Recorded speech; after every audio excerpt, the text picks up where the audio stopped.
Painted, Painless Learning.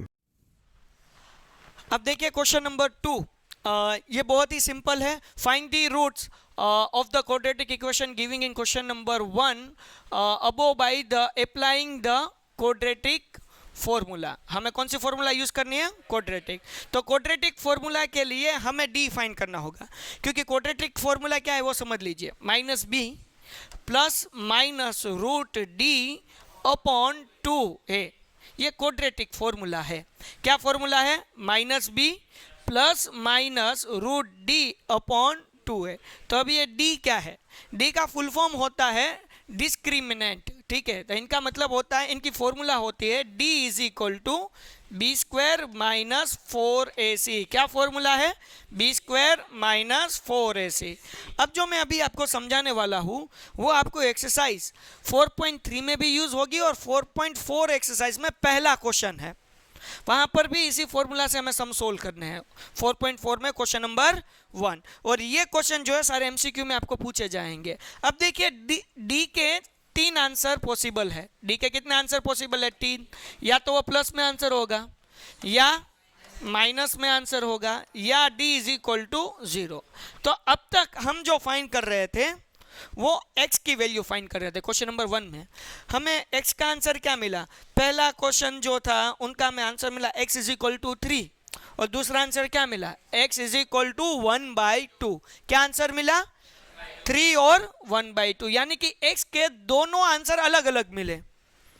x के दोनों answer, ये सम सोल्व करने से पहले ही आपको ये पता चल सकता है. किस तरह से?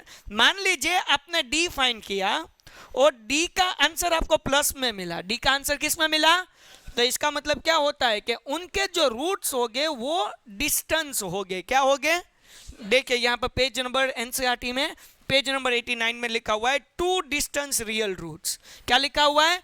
2 डिस्टेंस रियल रूट्स. देखिए पेज नंबर 89 और यहाँ पर 3 रूल्स लिखे हुए हैं. ठीक है, तो अब देखिए d, सबका ध्यान यहाँ पर होना चाहिए. अगर d का आंसर प्लस में है तो इसका मतलब क्या होता है? वो 0 से बड़ा है या 0 से छोटा है? 0 से बड़ा होगा. यानी कि ये तो 0 से बड़ा है तो हम क्या करेंगे? 0 को कोनी मारेंगे. किसको कोनी मारेंगे? क्योंकि d क्या है? बड़ा है. क्या है? बड़ा है. समझे? अगर d का आंसर माइनस में है इसका मतलब क्या हुआ? वो 0 से क्या होगा? छोटा. तो मतलब ये d छोटा है तो अब किसे कोनी लगेगी?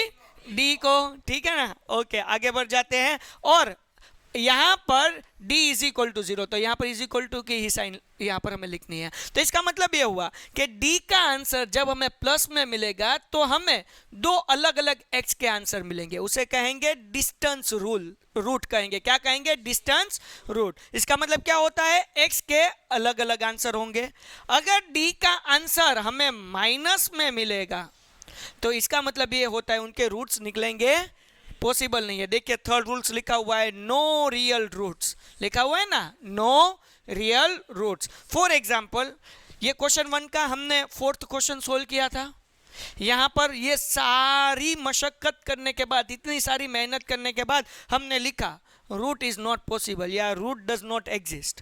तो अगर हम डी फाइंड कर ले यहाँ पर तो हमें आसानी से पता चल जाएगा. क्या फॉर्मूला है? B square minus 4ac. इनका आंसर माइनस में आएगा. देखिए अब ए बी सी आप सबको मालूम है. ये इक्वेशन हम ले लेते हैं फॉर एग्जांपल. तो एक्स स्क्वायर के आगे उसे हम क्या कहेंगे? A is equal to 2, B is equal to 1 और सी इज इक्वल टू 4. समझ गए? ओके, क्लियर है? यस और नो? ओके, सबका ध्यान यहाँ पर होना चाहिए. अब देखिए बी स्क्वायर का मतलब क्या होगा? 1 स्क्वायर माइनस 4.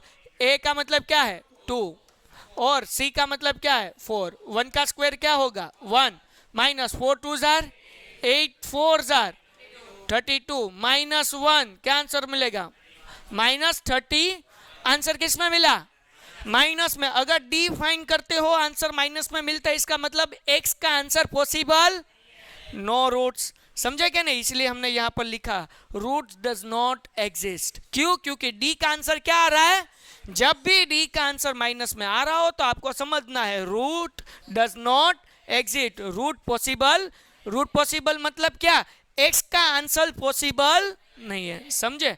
और अगर हमें x का आंसर 0 मिला तो इसका मतलब क्या होता है कि दोनों टाइम x हमें सेम मिलेगा। क्या मिलेगा? x की वैल्यू क्या मिलेगी? जैसे कि हमने किया था क्वेश्चन नंबर 3 में, यहां पर x इज इक्वल टू क्या मिला? -3/2। इसका मतलब ये होता है -√3/2। इसका मतलब ये होता है कि दोनों x का आंसर क्या है? -3/2। हमने बहुत सारे सम सोल्व किए फैक्टराइजेशन मेथड से, उसमें ये होता था कि दोनों x के आंसर क्या मिलते थे? सेम मिलते थे। सेकंड चैप्टर में भी किया। तो इसका मतलब क्या होता है कि वो कब मिलेगा? जब d इज इक्वल टू क्या हो? 0। तो इसे हम कहेंगे इक्वल रियल रूट्स। यहां पर क्या लिखा है? 2 इक्वल रियल रूट्स। क्या लिखा हुआ है? 2 इक्वल रियल रूट्स। इसका मतलब क्या होता है कि x के आंसर क्या आएंगे? सेम मिलेंगे। समझे कि नहीं समझे? ओके। तो ये थोड़ी बेसिक नॉलेज थी जो आपको मालूम होनी चाहिए। डी की फॉर्मूला आपको याद रहनी चाहिए, क्योंकि ये हमें यूज करनी है। ठीक है, ये हमें एक्सरसाइज 4.4 में भी यूज होने वाला है और 4.3 में भी ये यूज होगा। चलो कोई बात नहीं, हम पहला सम सोल्व करते हैं। हमें क्या फाइंड करना है? ये सम सोल्व करना है कौन सी मेथड से? Quadratic formula. क्वाड्रेटिक फॉर्मूला क्या है? -b x is equal to -b plus -√d upon 2a। Upon में जो होगा पूरे 2a अपॉन 2a। चलो क्लियर है। सबसे पहले हमें क्या करना होगा? d फाइंड करना होगा। क्या करना होगा? हाँ, d की फॉर्मूला क्या है? d इज इक्वल टू क्या कहा? b square minus 4ac। Okay, हमारे पास a क्या है? 2। b क्या है? सिर्फ 7 नहीं लिखना है, माइनस c क्या है हमारे पास? 3। चलो, किसी को कोई डाउट? ओके, b स्क्वायर का मतलब -7 स्क्वायर माइनस 4, a का मतलब 2, c का मतलब 3। -7 स्क्वायर 49 माइनस 4 2 जार 8 3 जार 24। तो अब 49 माइनस 24, देन आंसर इज 25। 49 में से 24 माइनस हुआ, हमें आंसर क्या मिला? 25। अब मैं इनका रूट फाइंड कर लेता हूं। Therefore root d is equal to √25 is equal to, क्योंकि 25 का स्क्वायर रूट क्या निकलता है?